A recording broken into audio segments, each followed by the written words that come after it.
Before the invention of gunpowder weapons, the battlefield was ruled by steel, muscle, and ruthless creativity. Medieval warriors didn't just fight with swords and shields. They designed tools meant to crush armor, break bones, and terrify enemies. Many of these creations were so devastating that kings, knights, and even the church tried to outlaw them. From spiked maces that caved in helmets to crossbows powerful enough to pierce a knight's plate, these weren't just weapons. They were statements of brutality and power. Today, we're looking at 10 medieval weapons so brutal they were literally forbidden. Number 1. Bec de Corbin.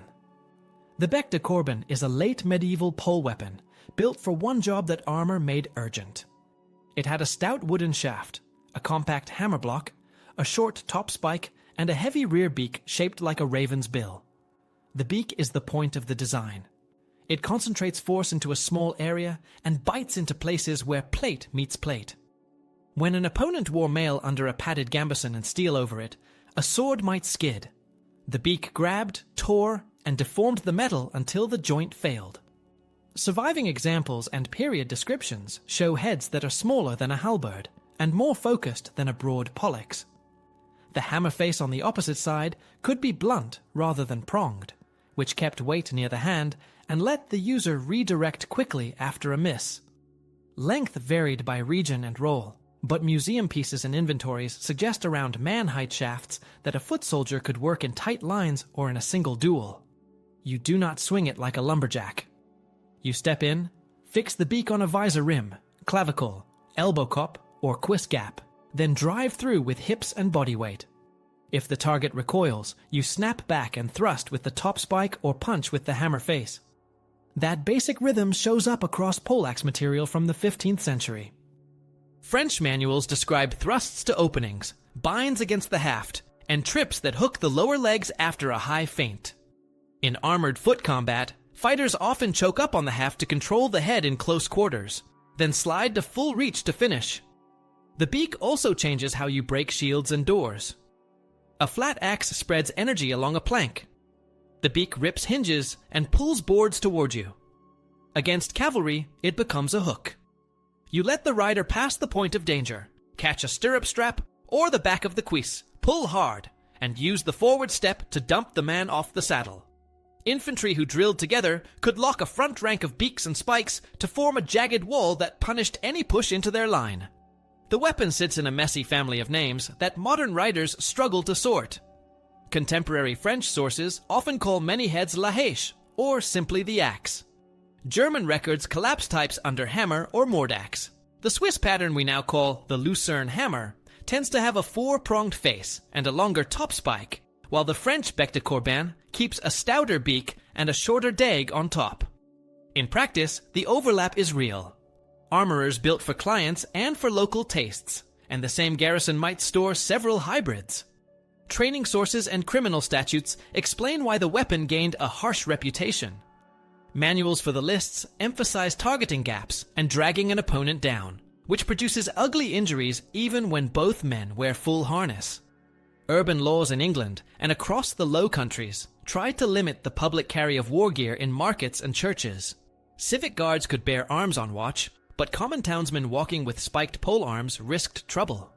Tournament codes and list rules did not ban the class outright, yet they specified what points must be blunted, and which plays counted as fouls, which nudged fighters towards safer heads and away from barbed or needle-like projections. That is the pattern you see again and again. Where war demanded results, the Bec de Corbin thrived. Where rulers wanted order, they narrowed who could carry it and how it could be used. The design survived into the gunpowder age in militias and city guards because it works in armor and out of it, inside a gate tower or in a muddy lane. Its fear factor is not myth. A short, hard beak that turns polished plate into a crumpled lid makes even a confident man think twice. The simplicity is what makes it brutal. There is no fancy edge to keep honed. There is only leverage, timing, and a spike that punishes every mistake. Number 2. Halberd. The halberd looks simple at first, but it is a purpose-built tool that solved several problems on a medieval battlefield at once. It puts an axe blade, a top spike, and a rear hook on a long wooden shaft. The blade chops through lighter armor and destroys shields. The spike reaches into gaps where plates meet and finishes a fight with a direct thrust. The hook pulls riders from the saddle or drags a shield out of line so the next strike lands clean. That mix of options is why infantry trusted it when cavalry tried to break a formation. A tight rank of halberds could plant the butt ends, lower the heads, and meet a charge with a line of points that horses did not want to enter. If a rider pushed through, the hooks and blades punished the gap before it spread. The weapon grew out of places that relied on foot soldiers more than on heavy knights. Men who did not own a warhorse needed something that could stop one. A spear does that in one way, a halberd does it in three. The shaft is long enough to set distance, yet short enough to swing inside a gate tower or a city street. That flexibility made it useful in open battles and in the messy work of defending walls or storming doors. Guards liked it because the head looks official and sends a clear message about authority. It is not just for show, though. A guard can block a blow with the haft, push a man back with the blade flat, and end the fight if needed with the point. Fighting manuals that teach armored foot combat describe plays that match what the head is built to do. A common move starts with a feint to the face to make the opponent raise a shield. The fighter then snaps the hook down, rips the shield edge aside, and rotates the wrists to drive the spike into the exposed line under the arm. Other drills teach how to choke up on the shaft when the distance collapses. The hands slide closer to the head for control. The axe edge comes into play at hip height, and short rising cuts target the thigh or the inside of the knee. In a formation, the moves are simpler. The front rank strikes or thrusts on command. The rank behind uses the hooks to pull enemies off balance. The third rank keeps the line tight and replaces anyone who falls. The halberd's reputation for brutality comes from the kinds of wounds it creates and from how it changes crowd control. It can cut, pierce, and drag in ways that make injuries hard to treat. City councils and princes noticed that effect inside walls. Many towns allowed halberds for watchmen and for militia on duty, but they restricted carrying them to markets, churches, and court days. Tournament rules bent in the same direction. Organizers often required blunted points or specified axe heads with less aggressive projections. The aim was to keep a contest from turning into an amputation. Those limits did not make the weapon rare, though. Armories stored hundreds because it was cheap to make and quick to teach. New recruits learned the stance, the guard positions, and 3 or 4 core strikes, then practiced in files until their timing matched. On a logistical level, the halberd also made sense. A blacksmith could forge the head from iron with a steel edge, and rivet or band it to an ash or oak pole. The parts were sturdy and could be repaired in the field. If the butt spike bent, it could be reforged. If the edge dulled, it could be ground and rehardened. In regions with deep forests and active trade, that production cycle kept units supplied without great cost. Over time, styles shifted. Some heads grew a longer thrusting spike to reach into gaps in improved armor. Others adopted a broader axe for cutting pikes and breaking pole arms. The core idea stayed the same because it kept working. Calling it forbidden depends on where and why. Rulers did not ban all halberds everywhere. They targeted when and by whom they could be carried. City laws tried to keep spiked polearms out of festivals and taverns. Guild codes limited what apprentices could bring to processions. Guards kept theirs because order needed teeth. On battlefields, the halberd never left because it gave foot soldiers a fair answer to armor and to speed. That is why it sits at the center of so many musters and paintings. It is the everyday face of medieval infantry. It is also a reminder that the most effective weapons are not always the most beautiful. They are the ones that fit the problem, teach fast, and punish mistakes with final results. Number 3. Ballista. The ballista is often pictured as a giant crossbow, but the core of the classic machine is torsion power, not a bending bow. 2 short throwing arms sit in twisted skeins of rope, sinew, or hair that store energy when the crew hauls them back. On release, the arms snap forward and drive a heavy bolt in a flat, fast line. That design goes back to Greek and Roman engineers and survives in manuscripts and reconstructions that show how the frames, bundles, and sliders worked in practice. The key advantage was accuracy. A well-tuned ballista could pick a doorway or a battlement and hit it again and again, which made it useful for killing officers on walls or knocking out wooden hoardings that protected defenders. It could also punch through light shields and cause panic because the bolt arrived with little warning and hit with shocking force. In medieval Europe, the pure Roman pattern fades from records, yet the idea evolves into the springald, a torsion bolt thrower built into a box frame with inward swinging arms. Illuminated pages and technical treatises show springalds mounted in towers, on gatehouses, and sometimes on carts for field use. The box hides the torsion bundles from weather and lets a small garrison protect a street or a gate with aimed shots. That is why city authorities and castle crews kept them as part of their layered defenses. The terms can be confusing in sources because writers used ballista as a generic label for many throwing engines. Modern scholars sort the words by mechanism and point out that true torsion engines largely gave way to traction and counterweight trebuchets for throwing stones, while springalds held on as precise bolt launchers into the 14th century. Medieval images help us see how crews actually served these machines. Manuscripts connected to Kaiser's Bellefortis show frames, winding gear, and crews working handspikes and windlasses.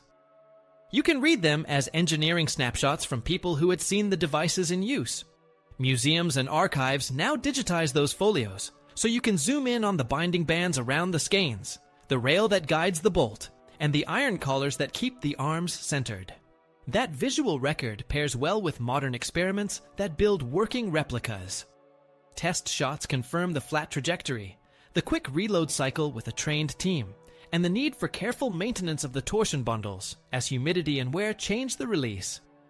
Together, the pictures and the trials make the mechanics feel real and explain the machine's reputation for precision. On a wall, the ballista or springald aimed at people rather than at masonry. Crews targeted officers who raised flags, men who ran messages, and anyone who leaned out from cover to throw a pot of quicklime or to shoot a crossbow. That kind of selective killing had a ruthless logic. It broke command and discouraged brave acts on the parapet. Chroniclers note how accurate artillery could turn a routine watch into a risk that no one wanted to take. Inside towns, the same accuracy raised other fears. Civic statutes across Europe tried to control which weapons citizens could carry in markets and churches. Siege engines were military property and not for private use. Guards and watchmen worked under orders, but the public could not set up engines in a square and start shooting. That is how a weapon becomes effectively forbidden in civil life, even if the word ban is not stamped on every page. The line between lawful defense and terror was drawn by place and by authority. Compared with a trebuchet, the ballista did not excel at smashing stone. Its strength was aimed trauma. A heavy quarrel can break bones through armor and punch through doors and pavises that stop arrows. Accounts from Roman and later writers give ranges in the hundreds of meters for large frames and speak to repeatable fire on chosen targets. Modern summaries echo that range and stress that the big advantage was not only power, but also predictability shot after shot. That combination made the ballista family seem especially cruel to people on the receiving end. You could not shield a messenger forever or hide a captain every minute of a long siege. The machine waited, the crew watched, and the next time a head appeared, the bolt was already on the way. In many towns and fortresses, such engines were kept under lock and key and issued only under command, which is another way societies tried to contain a tool that made killing systematic rather than chaotic. Even the parts tell a hard story. The skeins needed careful selection of fiber and constant attention because damp weather softened the bundles and changed the release. The arms had to be strong enough to flex and return without cracking. The bolts needed heavy heads and straight shafts to keep flight stable. Technical pages and museum notes show iron binding plates that compress the bundles and wedges that adjust the twist. Crews learned to count turns on the windlass so both arms released evenly. If one side lagged, the shot wobbled and lost lethal accuracy. Skilled teams kept notebooks with settings for dry days and for wet days because consistency was the path to results. That culture of measurement and control looks very modern, and it is one reason the ballista sits at a turning point between ancient theory and medieval practice. It is a precise killing tool wrapped in wood and cord. It feels clinical because it strips away chance and replaces it with repeatable aim. That is why rulers restricted who could own or deploy it, and why treatises place it in the hands of trained crews under official seal. Number 4. Greatsword.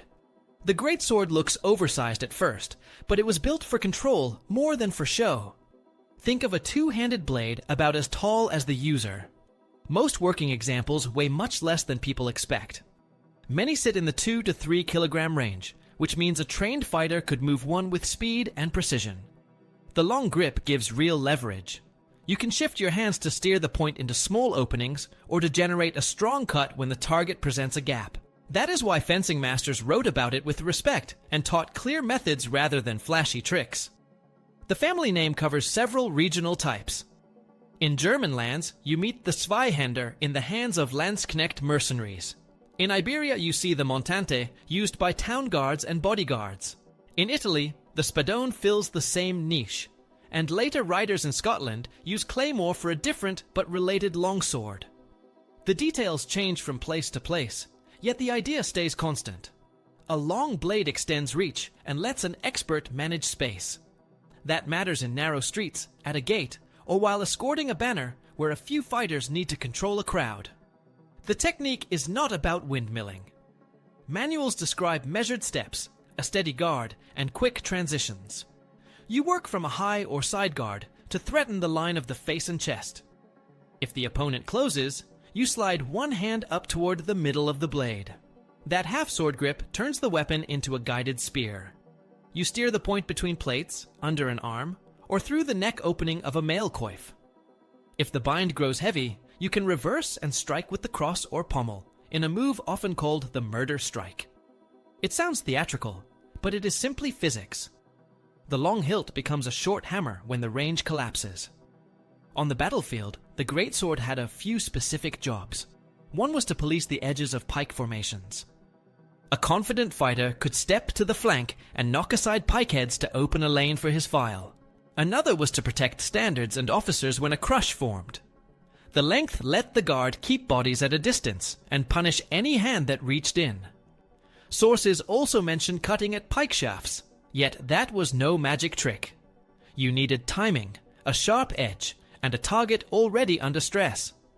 The strength of the weapon in real use was less in chopping wood and more in breaking rhythm and making room. The forbidden part shows up in civic and tournament rules. Medieval towns often restricted what you could carry in markets, churches, and courts. Long blades drew attention because they changed a brawl into something much worse in a heartbeat. Guilds and councils wrote statutes that kept greatswords with watchmen and trained guards rather than with civilians on feast days. Lists and festivals added their own limits. Organizers required blunted edges or shorter training versions for prize plays because a full-length strike turned accidents into funerals. None of this means the greatsword vanished. It means authorities tried to keep it where discipline and orders controlled how it was used. Surviving weapons and tests help correct myths. Most greatswords balance closer to the hands than to the tip. That balance allows quick recoveries after a miss and smooth changes of line. The ricasso near the guard is often unsharpened, so a hand can slide forward in tight work. Parrying is done with the strong of the blade and with the cross, not with desperate blocks. Footwork is short and efficient. You advance with small steps, take space when you gain an angle, and retreat on a diagonal when the pressure rises. The weapon rewards patience and punishes wild swings. In daily service, the greatsword was also a symbol. A guard at a palace gate or a city hall did not need to kill anyone to make a point. The sight of a well-kept longsword on duty told the crowd that the line would hold. At the same time, the record of injuries explains why rulers were wary of it in private hands. A blade with that reach can open arteries or break bones even through layers of cloth and leather. When you add the ability to thrust into small openings, you get a tool that does not forgive mistakes. What keeps the greatsword interesting today is how practical it really was. It is large, but not clumsy. It is strong, but still precise. It can cut, thrust, bind, and strike with the hilt when the fight turns messy. It gave trained infantry and guards a way to manage space and to decide when and where violence could happen. That mix of authority and lethality is exactly why many places tried to fence it off with rules. In the end, the greatsword earned its place not through legend, but through a clear record of work that other weapons could not do as well. Number 5. Mace. The mace looks simple at a glance, yet it was engineered for a very specific job in an age of armor. A solid wooden or metal haft carried a compact head that focused impact into a small area. Early heads were smooth or knobbed, and later designs added flanges and ribs that bit into helmets and hardened plates. A sword could skate across polished steel. A mace drove force straight through it and shook the body inside. Most surviving examples are lighter than movie props and sit close to a kilogram, or a bit more, which means a trained fighter could recover quickly, change lines, and strike again before the opponent reset. That speed mattered in the crush around a gate, or on a stair, where reach did not count as much as timing and control. The weapon demanded simple, drilled patterns. Short rising blows lifted a guard. Quick downward snaps targeted the brow of the visor. Lateral strikes aimed for the ear line and the hinge of the jaw. Even when armor did not split, the brain and neck took the shock. That is why records of tournament rules and civic statutes grew cautious around heavy bludgeons. Town laws across Europe tried to limit what people carried in markets and churches, and a spiked or flanged mace was a fast way to turn an argument into a killing. Lists often required blunted heads or forbade certain spiked forms, because one bad angle produced a crushed visor rather than a clean touch. On campaign, the mace fit both cavalry and foot. Horsemen liked the compact head because it did not catch on reins or stirrups, and it delivered power in a short arc. Infantry used iron-shafted versions inside gates and on ladders, where long blades snagged on wood and kit. The weapon also worked well against shield users, because the flanges could grab an edge and yank it down before the next hit. Modern myths say clergy favored maces to avoid blood, yet sources do not support a special clerical exemption. Knights and men-at-arms used whatever worked, and the mace worked because armor forced a shift from cutting to concussion. Production was straightforward and reliable. A smith forge welded a socket and flanges from iron, added a steel face on the striking edges, and pinned the head to an ash or oak haft. Field repair was practical. Edges could be ground and work hardened again. Haft sleeves could be re-riveted after splits. All of this explains the forbidden reputation in a grounded way. Authorities rarely banned every mace on principle. They restricted who could carry them, where they could appear, and what forms were acceptable in public or in sport. The pattern is consistent. When leaders wanted order, they curbed heavy heads in the street. When war demanded results, they issued them from the armory. The mace sat at that line because it punished mistakes through armor, taught quickly to new levies, and turned close quarters into a series of hard choices that the untrained almost always lost. Number 6. Arbalest. The arbalest is the heavy crossbow of late medieval Europe, and it earned a hard reputation because a modestly trained soldier could hit hard targets with calm, repeatable aim. Unlike a wooden bow that stores energy in long, bending limbs, the arbalest typically used a compact steel prod fixed to a stout stock. Steel raised the draw weight far beyond earlier crossbows, so engineers answered the problem of spanning it with machines. Crews hooked on a windlass, a goat's foot lever, or the more advanced Cranaquin, wound the string back to the nut, and then shot a thick, short bolt on a flat, steady line. That mix of high draw weight, mechanical loading, and a lock and trigger release made the arbalest a precision tool rather than a showy one. It rewarded patience, good maintenance, and drills that any town militia could learn in weeks, not years. The hardware mattered as much as the training. A steel prod stored plenty of energy in a small package, but it demanded reliable spanning gear and careful care of strings, lath lashings, and the rolling nut. Museums preserve Cranaquins with reduction gears that bite into a rack, letting a single soldier cock draw weights far beyond body power. Surviving crossbows show anchor plates, belt hooks, and windlass loops that explain how crews balanced speed and safety on the wall or behind a mantlet. When you look closely at period pieces, you see deliberate choices about accuracy. Stocks are stiff and straight. Sights are simple but consistent. The tiller channels the bolt and controls launch, which is why a good arbalest could pick a target in a crenel and force anyone showing a head to flinch. On campaign, the arbalest changed how armies used ordinary people.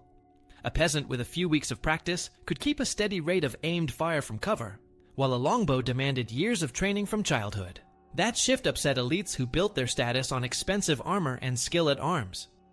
Church leaders noticed the social change and the battlefield results. In 1139, the Second Lateran Council condemned the murderous art of crossbowmen and archers when used against Christians. In practice, the ban was uneven, and city guilds of crossbowmen continued to flourish, especially where rulers needed dependable missile troops for sieges and street fighting. Even so, many towns restricted private carry. You could serve with an arbalest on watch or in war, but you were not supposed to bring one into markets or churches. That is how a weapon becomes effectively forbidden in daily life while remaining essential in state hands. The arbalest was not perfect. Reloads were slower than a trained longbowman's rhythm, and wet weather could threaten strings and glue if crews were careless. Yet its strengths kept it in service for centuries. It hit hard at short to middle ranges, demanded less lifelong training, and excelled at point targets like gate crews, officers, or anyone trying to light a fire under the wall. As gunpowder spread, crossbows survived in garrisons, hunting parks, and civic contests because the core advantages remained useful. The weapon is remembered as brutal not only for the wounds it made, but for what it meant. It put lethal accuracy in the hands of common soldiers. It pierced the image of invincible armor, and it pushed medieval authorities to draw sharp lines about who could own one, where it could be carried, and when it could be used. Number 7. Catapult. When people hear catapult, they often picture any stone thrower, but medieval engineers used the word for a family of engines that hurled projectiles with stored energy. Early versions pulled on ropes with teams of men. Those traction machines could fire fast and were simple to build, which made them popular during quick sieges or raids. Later crews preferred torsion frames that used twisted rope or sinew to whip a throwing arm forward. Those onagers and spring devices hit harder, yet they needed careful upkeep and dry weather to keep power. By the High Middle Ages, counterweight trebuchets dominated heavy siege work, but catapults still mattered because they were cheaper, mobile, and good at harassment fire. That flexibility explains why garrisons kept smaller frames on towers and near gates where a few accurate shots could break ladders, scatter sappers, or punish anyone carrying a ram. The brutal side of catapult warfare came from what they threw and where those shots landed. Stones could smash battlements and crush men under splinters. Iron-bound bundles turned wooden hoardings into kindling. Crews lobbed pots filled with burning pitch or oil to start fires in tight streets. They heated sand or pebbles until they glowed and dumped them on attackers who could not shake the burning grains out of their clothes. During desperate sieges, commanders escalated to filth, dung, and carcasses to foul wells and spread fear. There are accounts of diseased bodies being tossed over walls to break morale and health at once. That practice did not require perfect aim. It only needed the steady rhythm of launch, impact, and panic as defenders tried to clean a city faster than the next shot arrived.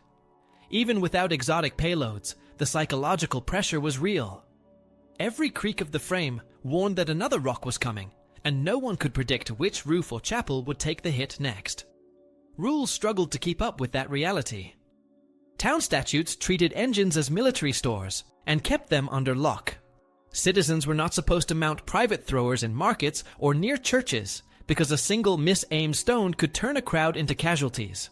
Some rulers drew lines around incendiaries inside cities, and garrison orders specified when firepots were allowed because flames jumped from shingles to rafters in minutes. In practice, those limits bent under siege conditions, since survival overshadowed restraint. The forbidden label often meant controlled rather than erased. Engines stayed in arsenals, issued only by officials, and crews worked under a chain of command that tracked who chose targets and when. Catapults earned their reputation because they made killing methodical.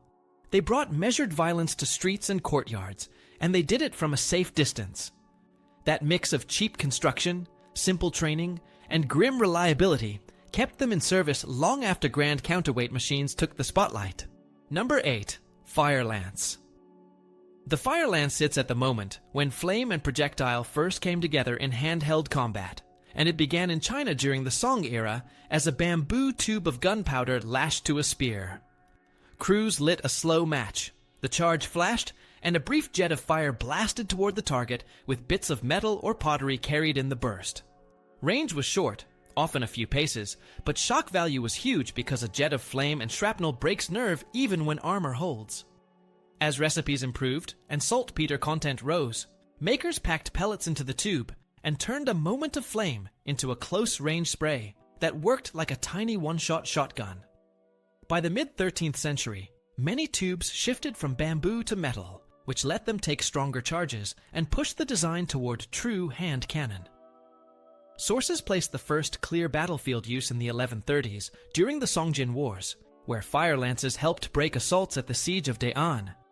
Contemporary style guides and later military books show many patterns, from simple spear-mounted tubes to shield carts packed with clustered lances for formation-breaking blasts. Practical drawings in manuals and museum notes highlight straight stocks, ignition cords, and the way crews preloaded paper cartridges to reduce fumbling under stress. The roll fits a wider Chinese record on incendiaries and siphon flamethrowers that predate the fire lance and show a long tradition of flame weapons before true guns took over. The weapon's brutality rests on three things. First is sudden heat and light that blinds and burns at grappling distance, which makes ladders, breech mouths, and narrow stairs perfect stages for its use. Second is the pellet load that tears faces and hands where armor is thin, a detail that turns a brief flash into lasting damage.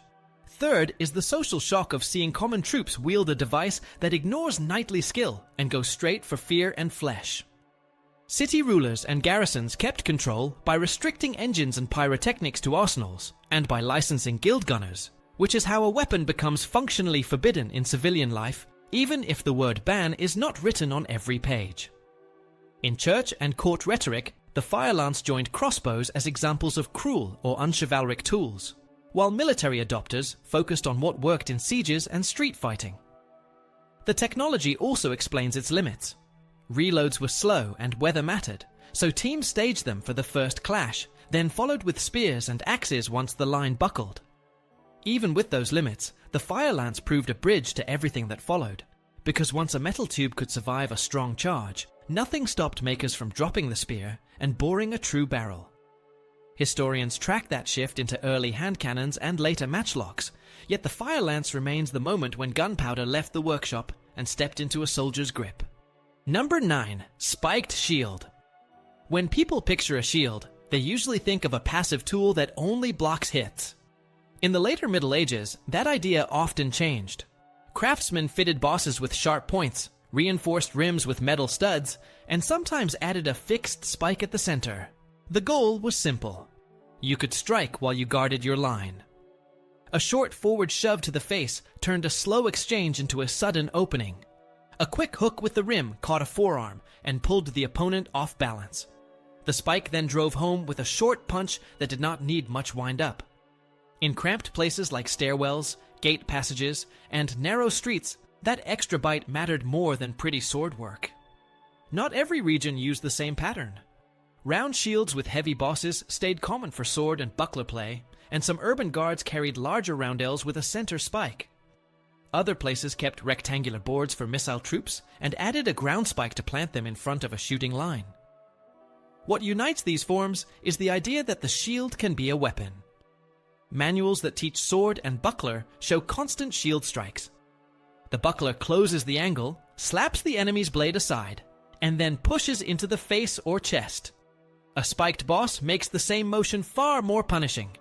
It turns a controlling tap into a painful jab that forces a reaction and gives you time to finish with the blade.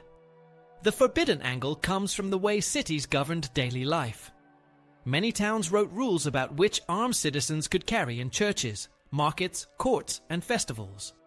Shields were not special in a legal sense, yet versions with spikes or heavy studs drew extra attention because they turned crowd jostling into real injury.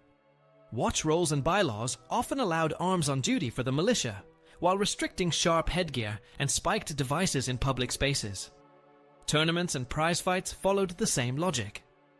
Organizers required blunted or plain bosses and band-added spikes that could pierce a visor or open a cheek with a single shove.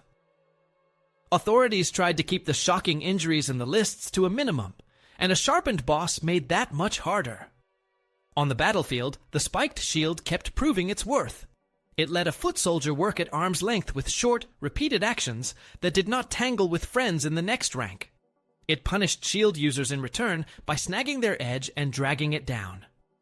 It worked through armor by sending shock to the jaw and collarbone, even when the point did not break skin. That is why you see spiked or studded faces in Art of Guards and City Watchmen across late medieval Europe. The look signaled authority and readiness. At the same time, the record of cracked teeth, broken noses, and puncture wounds explains why rulers tried to control when such gear left the armory. The spiked shield sits at that line between order and violence. It is a reminder that the most dangerous changes in weapons can be small, sharp, and hiding in plain sight on something everyone expects to be defensive. Number 10. Dagger of Mercy.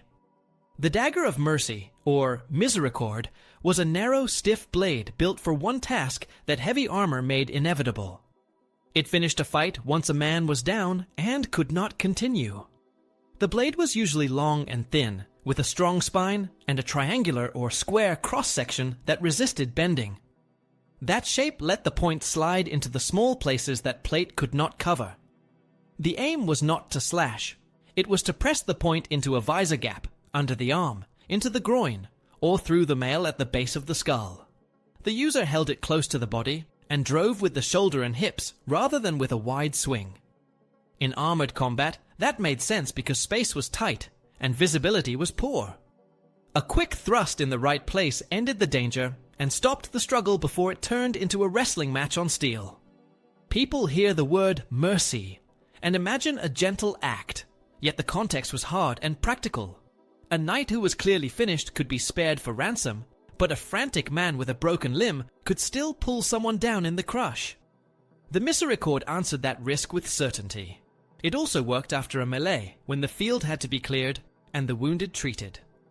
In that setting, a short, accurate blade kept handlers safe while they checked bodies and removed weapons. Manuals that teach armored fighting show how often close contact followed the first clash. You see grips on visors, hooks behind the knee, and throws that put one fighter on top.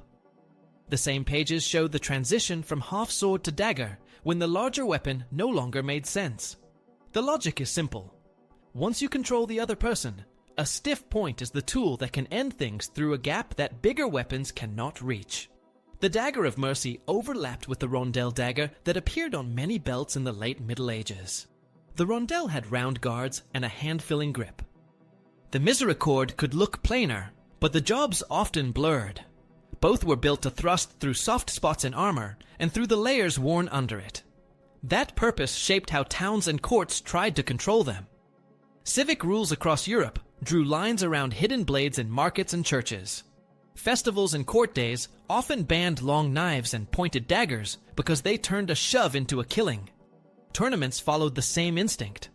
Organizers wrote lists of allowed edges and demanded blunted points for plays at close range. A thin stabbing dagger did not fit the picture of safe sport.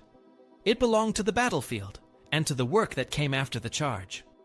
The forbidden edge of its story sits in two places. One is the way authorities try to limit where such blades could appear in daily life. The other is the way fighting codes tried to keep them out of friendly contests. Neither erased the dagger from war, because armor created the need it answered. Plate and mail reduced cuts. They did not block every point. A weapon that could slip past steel with a controlled push remained part of a soldier's kit long after gunpowder arrived. It was small, cheap, and easy to carry on a belt, or tied to a harness where the hand could find it by feel. It did not require years of training. It required calm, access, and the will to use it when nothing else worked. That is why the misericord became both a symbol of hard mercy and a target for rules in streets and lists. It was the quiet tool that made final decisions when armor and valor had done all they could.